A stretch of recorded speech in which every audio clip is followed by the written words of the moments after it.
What is going on, guys? Gemma here, and back again with messy hair and another gaming related video. Today we're going to be talking about Days Gone after almost 20 hours, which is going to be a follow-up to my initial kind of should you buy 3 hours in Days Gone video, which kind of came out about a week and a half ago, whatevs. Anyway, I've been getting a lot of questions on stream, and I'm hoping today that this video is going to dispel some of the myths, some of the criticisms, some of the critiques that I feel are a little bit harsh when it comes to reviewing Days Gone.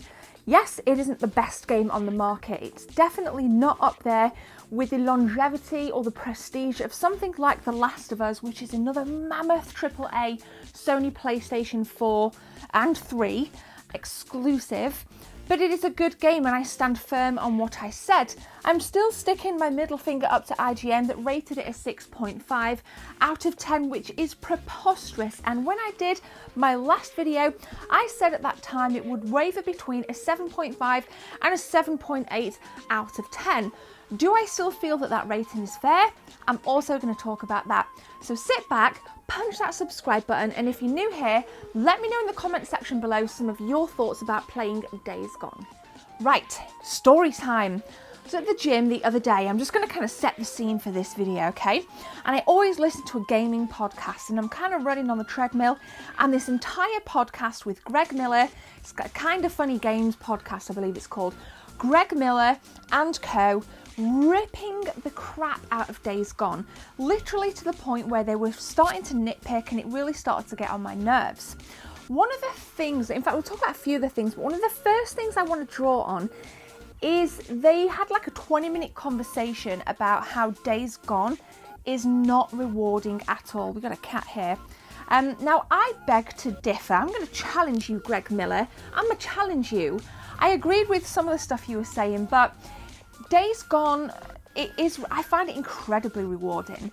I don't find it rewarding in the terms of it's kind of churning out trophies left, right and centre, because I'm going to be honest with you, Days Gone doesn't offer a lot of trophies. So because they didn't even specify what kind of rewards they wanted, it's not a very rewarding game. What do you want from the game? I think it's important to first lay out your expectations, Greg and co, and then tell us how the game didn't meet those expectations. You know, simply saying that the game isn't rewarding, to me, is too general, it is too woolly. I'm going to tell you guys why I think it's rewarding. Days Gone, there's something about it that I still can't put my finger on that is immensely addictive and immersive. Playing Days Gone helps me just to forget all the crap that's going on the news, all the trauma, all the bad stories that we hear on a day-to-day basis. And arguably any video game can do that. That's what I'm questioning. What is it about Days Gone that is so captivating? I'm yet to find out, but when I do, I will let you know. But the reward I get is just a loss of reality. Maybe it's because I'm super into the post-apocalyptic notion. I love zombies, I love freakers, or love Zeds, whatever you want to call them, or iterations of zombies. Let's just go with that. I loved The Walking Dead when it came out, and me and my friends, as I've said this before, often talk about how we would survive a zombie apocalypse and what we would do, and I still stand firm that Days Gone taps into that side of me. So for me, it is rewarding with a reality that isn't even a reality, it's a made up thing, but I love it. It feeds my imagination. So when the likes of Greg Miller and his little nitpicking hussies are bleating on about Days Gone's not rewarding, it is rewarding. You just need to go into it with an open mind and an open heart and give it a chance. And by the way, I am not paid or endorsed to say this in any way, shape or form. I just feel that this game has struck a chord with me, that I want to talk about it. I want it to keep going. And on that note, free DLC. We are getting free DLC. Of all the shady businesses that have perhaps helped to define this generation of gaming, microtransactions, loot boxes, ridiculously overpriced DLCs have all been part of this generation. So when we're getting a studio like Ben Studio that are willing to give out DLC for free, you know you're going to be coming back to this experience, this what I believe to be a rewarding experience, over and over again. And I am in this for the long haul, and I'm going to be continuing to stream it right here on YouTube. Another thing that Greg and his cohort said were that the experience points didn't come quick enough. They were drip fed. I mean, I'm 20 hours in and I am barely leveled up on my skill tree. However, that is down to how I am playing it. You can quite easily veer off from the story missions, go to your Nero checkpoints, find the little stim pack things, get additional points. You can burn down the infestation camps. You don't have to plow through the main story. You can do different things that reward you skill points. Simply killing more freakers rather than driving past them, that is going to reward you. So I think we need to take a little step back at some of the nitpicking criticism of Days Gone and remember that it's an open world game. We can play it, we can go at it how we see fit. Now, that might not have come into Greg's mind, I don't know, but I kind of enjoyed the podcast, but because it gave me food for thought, and I guess this video is about my thoughts. So I've started to kind of, around the 12-hour mark, I started to take a bit of a step back, and on my stream, I said we need to just kind of put a little break on the story missions. We need to come over to some camps, wipe out some Ripper camps as well, gain some XP, and then we can kind of build up the bike, customize the bike if that's what you want to do, give it a coat of paint, whatever it is, and then go at the story missions again. And I found that to be a successful formula for me. So yeah, I'm perfectly happy with the pace of the leveling up system. I know it's been an issue for a lot of people, but you have to remember these games, GTA, Red Dead, you know, the open world stuff, you know, Bethesda's titles, that's how we play it. I mean, come on, you can beat games like, I think it was Many a True Nerd went through something like Fallout New Vegas without, was it just melee only or something? My point is, he chose to play the game a certain way and still beat it his way. So I think people just keep an open mind.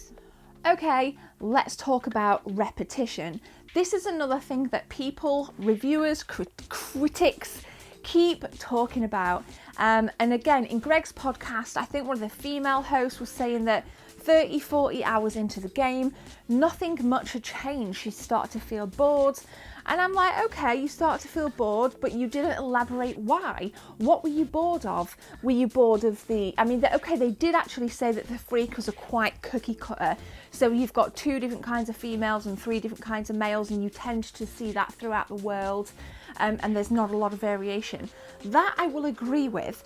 But when they're moving so quickly and they're coming at you in droves, you don't necessarily stop and go, oh, 1, 2, 3, 4, 5, 12, 50 freakers. There's only 2 variants.